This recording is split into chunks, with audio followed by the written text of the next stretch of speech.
The clinking of forks against plates filled the eerie silence that had settled over our Wednesday night dinner. I stared across the table at Rowan, my husband of 6 years, searching his face for any hint of the loving man I had married. But his eyes avoided mine as he shoveled pasta into his mouth with unusual urgency. My gaze drifted to his phone lying next to his plate. A notification blinked tauntingly, as though begging me to swipe it open. Against my better judgment, I surrendered to temptation. Rowan didn't even notice as I leaned over and thumbed the unlock code. His acting skills had become that convincing. The message glared at me like a lurid accusation.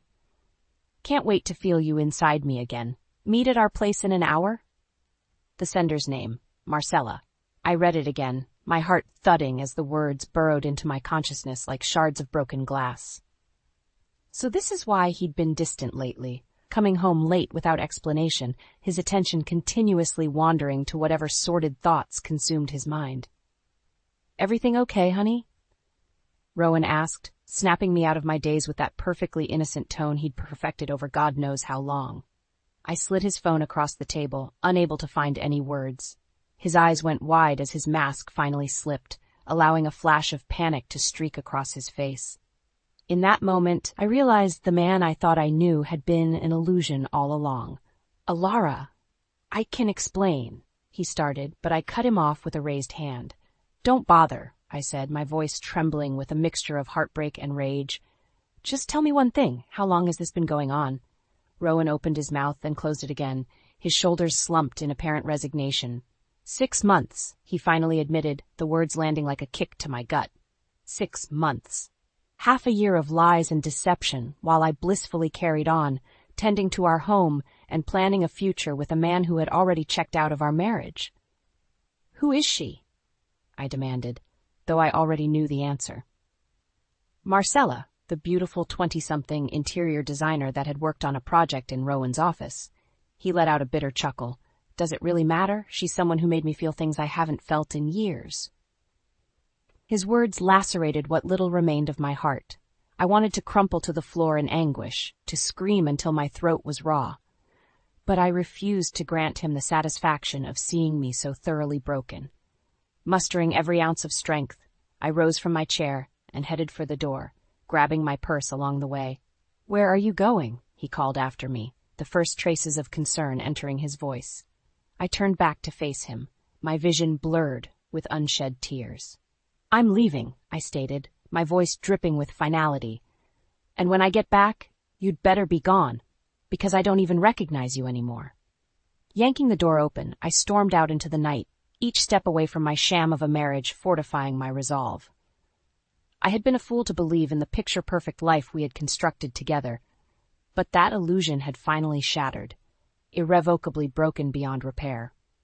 I spent a restless night at a hotel, tears streaming down my face as the full weight of Rowan's betrayal crushed me.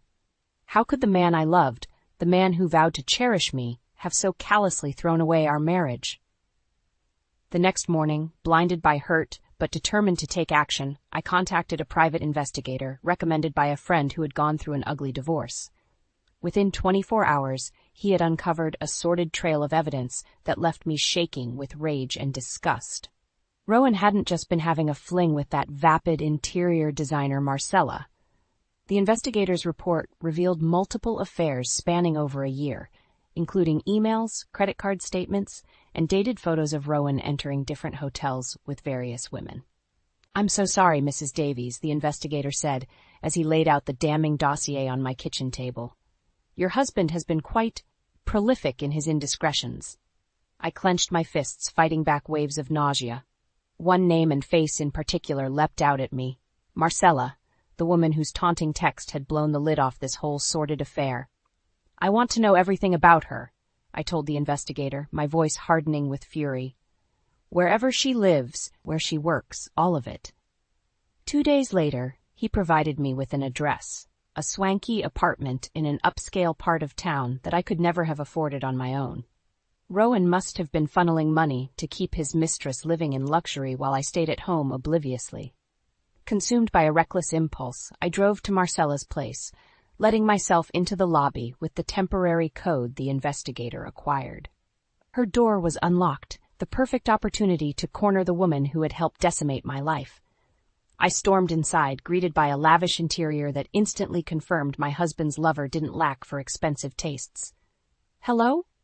A silky voice called from another room. "Is that you, Rowan?"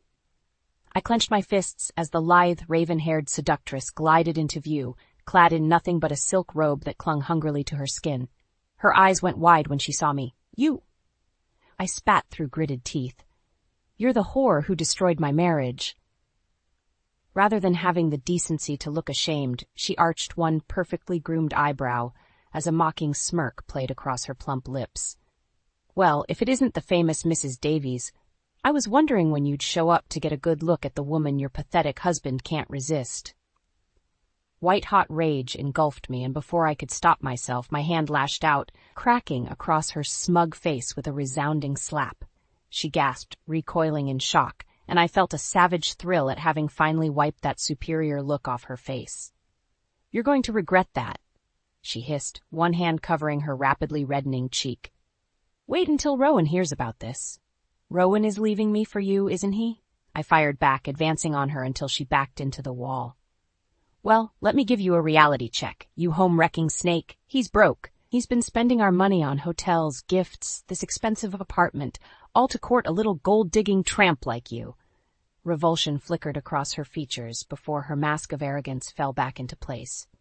"We'll see about that," she sneered. "This isn't over, Mrs. Davies. Not by a long shot."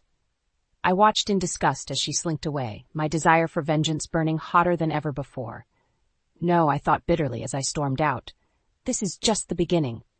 After my explosive showdown with Marcella, I was seething, a volcano of pain and rage that threatened to erupt at any moment. I stormed back home, unable to think of anything but tearing that smug look off the homewrecker's face once and for all. Rowan was already there, having moved his essentials into the guest bedroom at some point during my vengeful errand. His eyes went wide when he saw me storm through the front door. "Alara, what's going on?" he asked, alarmed by the thunderous expression on my face. I didn't bother responding with words. Instead, I flung the damning evidence compiled by the private investigator across the room, letting the printed emails, photos, and financial statements flutter to the floor like confetti. Rowan paled as he scanned the incriminating documents, seemingly comprehending the full depth of his sins for the first time.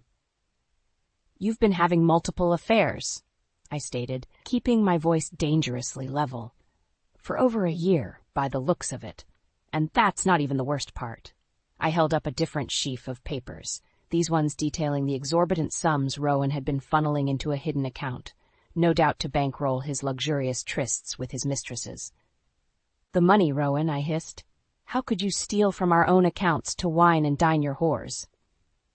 Instead of contrition, anger flickered across his features. He drew himself up to his full height, anger radiating off him. "Don't you dare take that sanctimonious tone with me," he shot back. "You're the one who drove me to this, Alara. Our marriage has been a miserable, lifeless husk for years. Can you really blame me for finally finding happiness elsewhere?" My jaw dropped at the outrageous reversal, my shock quickly hardening into white-hot fury. "Finding happiness?" I echoed in disbelief. "With that home-wrecking bimbo Marcella? She's not some deep, enlightened woman, Rowan. She's a manipulative little gold-digger who's been bleeding you dry." For the first time, doubt crept across his expression. But whatever he thought of my accusation, his stubbornness kept him from acknowledging it. "That's enough," he said coldly. "I want a divorce, Alara. In fact, I already contacted my lawyer to start the process. I'm done with your judgmental nagging and this miserable existence of a marriage." The blunt words pierced what little remained of my heart. I recoiled, feeling the room start to spin around me as the weight of my shattered world came crashing down. Through blurred vision, I could make out Rowan gathering up his belongings and storming out the door without a backward glance. Just like that, it was over. My dreams, my life as I knew it, obliterated in one fell swoop by the man who once vowed to love and cherish me until death did us part. Some vow. Crumpling to the floor amidst the scattered remnants of my marriage, I finally surrendered to the urge to scream, an anguished wail that cleaved through the shell of numbness enveloping me. I screamed until my throat was raw, purging my soul of the trauma that had been inflicted upon it. But as my howls subsided, an uncharacteristic sense of clarity settled over me. Through my bleary gaze, I noticed a familiar rectangular shape peeking out from one of the folders, the deed to our family home, bearing my name and mine alone. In the midst of my father's estate planning years ago, he had insisted on putting the house solely in my ownership, just in case. At the time, I thought his distrust of Rowan was merely a symptom of his cantankerous nature. But now, as the first embers of vengeance kindled in my chest, I gave silent thanks for my father's foresight. I wouldn't be left with nothing after this devastation. No, with the deed secured in my hands, I would strike back and rebuild from the ashes Rowan had strewn around me. If he wanted war, so be it, for I was just getting started. The next few days passed in a blur of anguish and fury. I spent many sleepless nights poring over the files compiled by the private investigator, my eyes burning from the effort of holding back tears. But those tears wouldn't solve anything. Only decisive action would ensure I emerged from this nightmare with my pride and financial security intact. Armed with reams of evidence detailing Rowan's serial infidelity and financial misconduct, I marched into the office of Diane Hastings, one of the most tenacious divorce attorneys in the city. She was a shark in kitten heels, and I would need every ounce of her ferocity. Diane flipped through the documents with a practiced eye, her polished veneer cracking just slightly as she absorbed the lurid details. "Good God," she muttered, removing her glasses to stare at me in disbelief. "I've seen some philandering dirtbags in my time, but your husband is a prime specimen." I managed a weak smile at her candor. "Can you help me, Diane? I want to take him for everything he's worth." A feral grin spread across her lips. "With evidence like this, he won't know what hit him."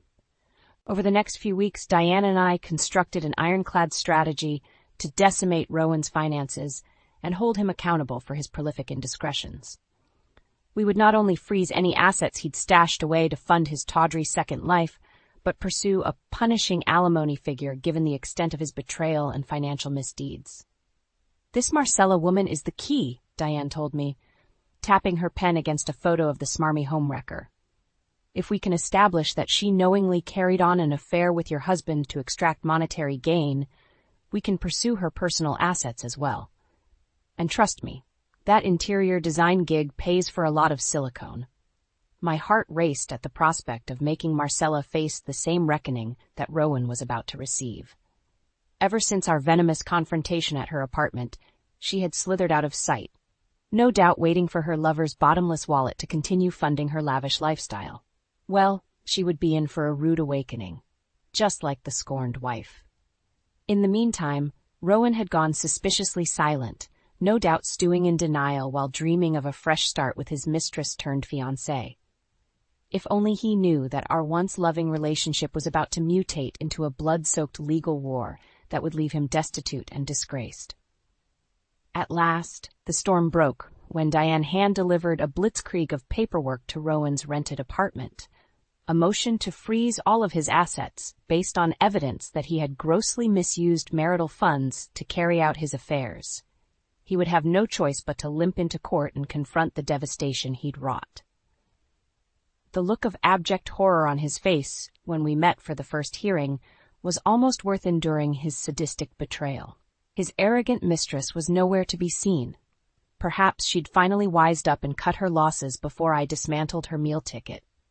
Rowan's disgraced expression turned to outrage as Diane mercilessly outlined the exhaustive evidence detailing his sordid double life, from bank statements to hotel receipts bearing the names of his mistresses. His lawyer could only sputter impotently, overwhelmed by the scorched earth case we had prepared.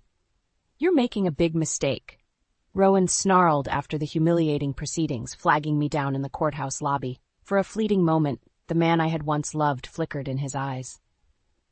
"Alara, we can stop this. We can work things out, start over." I regarded him with icy disdain as Diane looked on, ready to pounce if he dared to push further. "Did you honestly think I would just slink away and let you ride off into your pathetic second life?" I asked, reveling in the sting of my words. His face hardened, his features twisting into an unrecognizable sneer. "You're going to pay for this, you vindictive bitch." Diane immediately stepped between us, her hand raised in warning. I flashed her a reassuring glance. After everything he'd put me through, his impotent threats bounced off my newfound armor of indifference. "Believe what you want," I said, turning to walk away. "I want you to remember one thing as we proceed forward. You brought this upon yourself, Rowan, and I'm just getting started." In the aftermath of that explosive first hearing, the legal battlefield between Rowan and I devolved into a morass of vicious mudslinging. His lawyers accused me of fabricating evidence, of secretly meeting with other men to manufacture his indiscretions. A rich claim, coming from a man who had been paying for not one, but multiple mistresses over the course of our marriage. I simply steeled myself against the slander, focusing on the righteous fury burning within me every time I thought of his betrayal. Diane assured me these were merely desperate gambits to create smokescreens. "The evidence trail doesn't lie," she stated with sterile confidence. "All we need is for one crack to appear in his sordid facade, then his entire life crumbles." Fate seemed determined to provide me that crack in the most unlikely of ways. While updating the private investigator on the latest legal wrangling, he made an offhand comment that stopped me cold. "That Marcella woman certainly gets around, doesn't she?" I froze, my hand clenching around the phone. "What do you mean by that?" "I've been doing some digging on Miss Perfect," he explained. "Turns out she's not just shacking up with your soon-to-be ex. I have proof she's also entertaining an older, wealthier businessman on the side." White-hot indignation blazed through me at the thought of that smug, silicone-saturated snake pulling the same duplicitous act on multiple men. So much for her claims of being some love-struck victim of circumstance. In that moment, a deliciously devious plan began taking shape in my mind. "Keep looking into this other man," I instructed the investigator. "I need to know everything. Who he is, where they meet, all of it." A devilish grin spread across his weathered features. "You've got a juicy one in mind, don't you, Mrs. Davies?" I matched his expression with one of cold, purposeful resolve. "Marcella thinks she can sink her claws into married men without consequence? It's time she learned how it feels to get a taste of her own medicine." Over the next few weeks, Diane and I worked closely with the investigator to quietly assemble an airtight case confirming Marcella's extracurricular dalliances. We obtained photos of her entering a high-rise luxury condo belonging to business mogul Christopher Woodrow, a 60-something tycoon with a vast empire under his control, and more importantly, an extremely image-conscious wife sitting atop that empire. "You know what they say," Diane mused as we pored over the surveillance stills of Marcella and Mr. Woodrow in decidedly compromising situations. "Mistresses always tell their married lovers that they'd never actually leave their spouse. For a woman like Mrs. Woodrow, learning her husband's side piece has been playing the same brazen game with other wealthy marks. Well, that might just push her over the edge." My eyes gleamed with vengeful anticipation. Marcella would get her sanctimonious, holier-than-thou attitude forcibly readjusted once we went public with her rampant infidelities. If she thought she could sully the sanctity of marriage for her own devious ends, it was time her world came crashing down around her too. And Rowan? Well, when footage emerged of his beloved fiancée cavorting with other wealthy paramours behind his back, any glimmer of sympathy would shrivel within him. The ultimate insult for a man who had risked everything to leave his family behind for her hollow promises of love. They were the perfect marks, both of them consumed with avarice, arrogance, and lust, now mere lambs awaiting the slaughter I was meticulously preparing. By the time I was done, not even the ashes of their bloated egos would remain. After weeks of quietly compiling the damning receipts, photos, and call records, everything was finally in place for my grand counterstrike. I could scarcely contain my eagerness as I dialed the number for Diane's direct line. "It's time," I said, my voice dripping with finality. "Let's burn this whole sordid facade to the ground." The annual Westbridge Charity Gala was the perfect stage for my grand vengeance. A swanky, high-profile event frequented by the city's elite upper crust, including Rowan and his precious Marcella, who would no doubt be reveling in their freshly minted reputations as a glamorous power couple rising from the ashes of my failed marriage. Little did those two arrogant fools suspect that their entire sham of a relationship was about to detonate in front of all their well-heeled peers. No amount of public niceties or honeyed lies would insulate them from the reckoning I had meticulously orchestrated. When Diane and I arrived at the lavish Westbridge Hotel ballroom, our eyes scanned the glittering crowd for our intended targets. Sure enough, there was Marcella draped over Rowan like a sleek, overpriced trophy, her skin-tight scarlet dress leaving almost nothing to the imagination. Eyes on the prize, Diane muttered in my ear, as I felt a pang of disgust and pity for the man I once loved. It's showtime. Our preparation had been perfect. While mingling among the city's elite under the guise of donor solicitations, I slipped Diane's assistant the incendiary photos and videos we had compiled of Marcella's rampant infidelities. Our evidence bombshell was ready to detonate. Within minutes, the first whispers began rippling through the crowd like wildfire. All around us, guests gasped and pointed iPhones as the undercover, salacious shots of Marcella cavorting with her elderly tycoon lover went viral. Someone must have recognized the infamous Christopher Woodrow. The cheating scandal quickly took on a life of its own, spreading like a plume of radioactive gossip. Diane and I feigned innocence as partygoers gaped in scandalized rapture. But from the corner of my eye, I glimpsed Marcella's face draining of color before her gaze met mine across the ballroom. Her painted lips contorted in rage, finally connecting the dots of who was responsible for her spectacular public unraveling. Bingo. Just then a sleek ivory shoe appeared at the edge of my vision. I followed the impossibly toned leg attached to it all the way up to the stunningly furious face of Miranda Woodrow, Christopher's scorned, ultra-affluent wife. "You cosseted little whore?" she snarled, spit flying as she seized Marcella by her expensively coiffed hair. "Did you really think you could keep making a fool of me behind my back?" With that, Miranda violently wrenched Marcella around to face the crowd, ripping the front of her dress open in a shower of sequins and exposing her artificially enhanced assets to the entire gala audience. Marcella shrieked as camera flashes erupted like strobe lights, her arms frantically crossing to cover herself.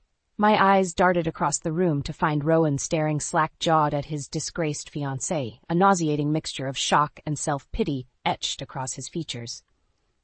I watched with perverse satisfaction as comprehension dawned on his malleable face. Marcella had merely been using him as another wealthy plaything to bankroll her lavish needs. What a perfect poetic justice, that the two people most responsible for nuking my life from orbit were now facing the same brutal humiliation on the grandest stage imaginable. As Marcella finally broke free from Miranda's clutches and fled the ballroom in hysterics, Rowan turned toward me with a haunted, soulless stare. Our eyes met across the crowd of aghast guests, and in that moment, I allowed the full force of my vindication to blaze across my expression.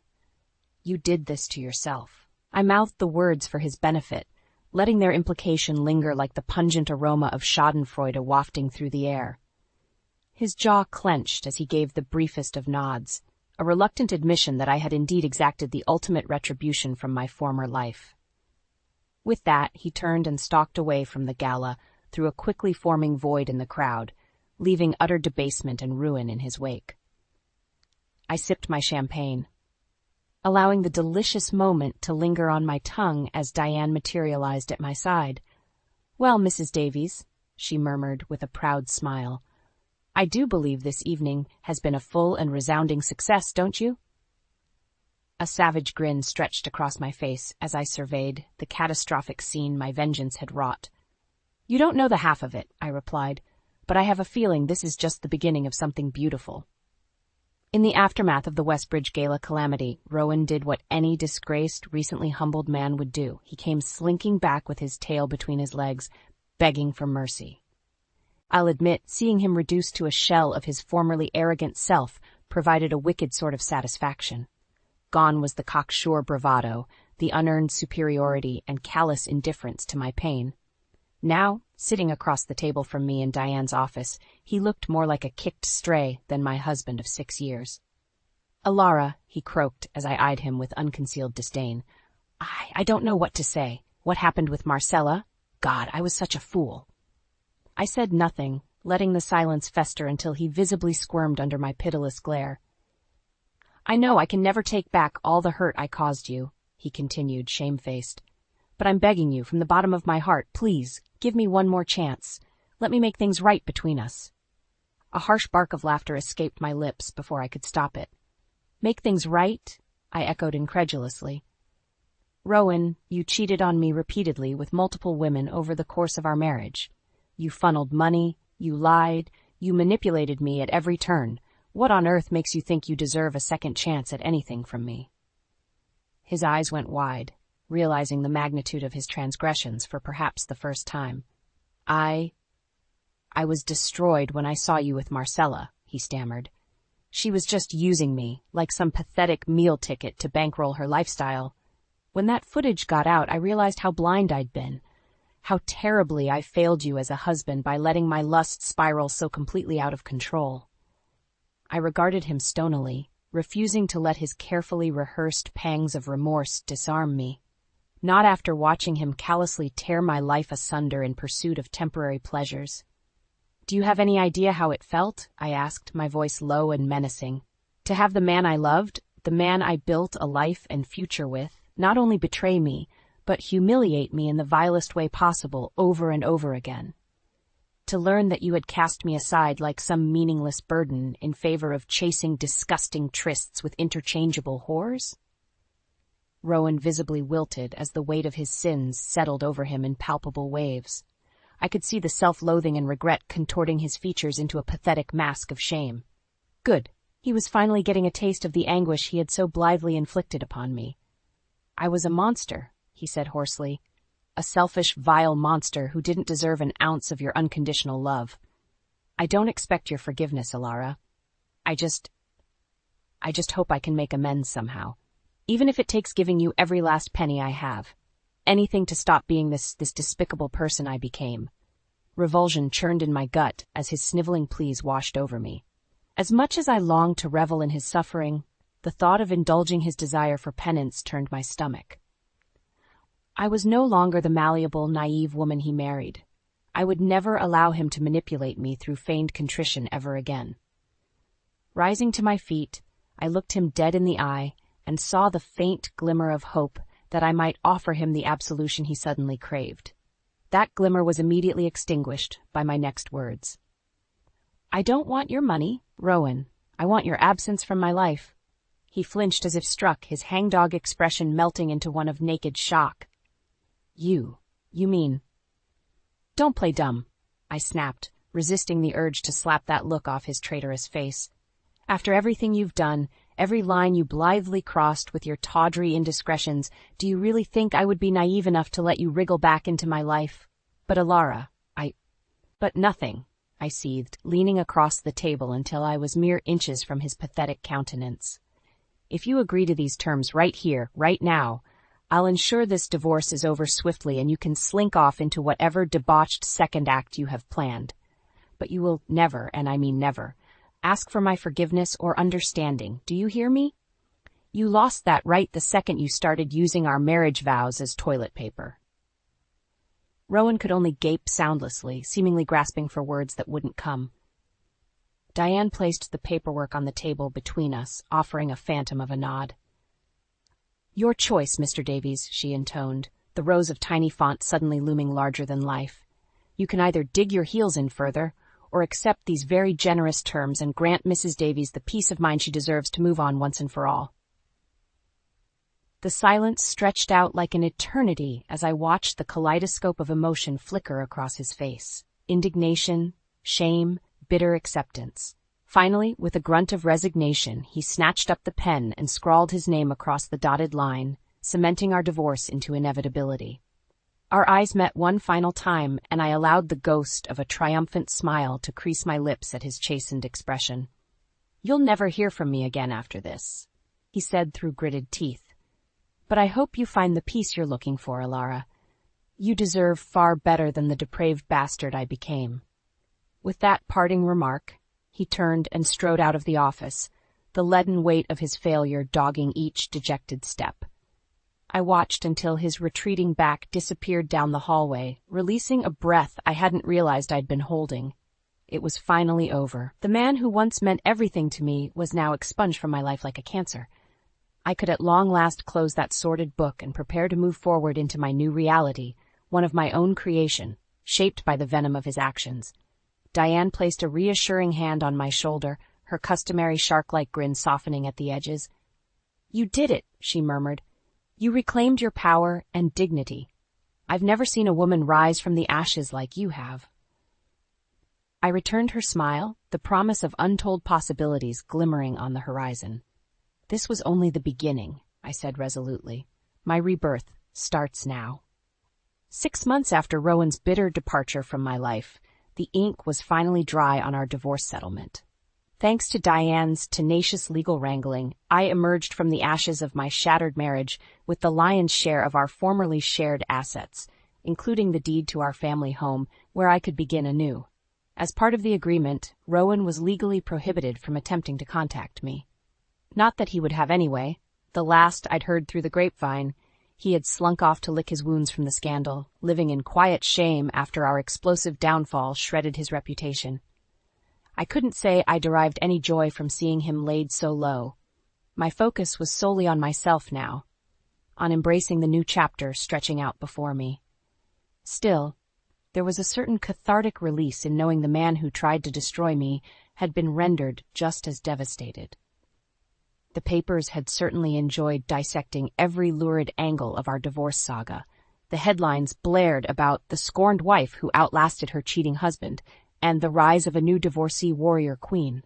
While slightly crass, I couldn't deny the grim amusement I felt at being rebranded a folk hero by divorces vicariously living through my vengeance. It was a strange feeling, but not entirely unwelcome after the trauma Rowan had inflicted. I refused to wallow in victimhood. My new life would be one of strength, resilience, and creating something positive from the ashes he left in his wake.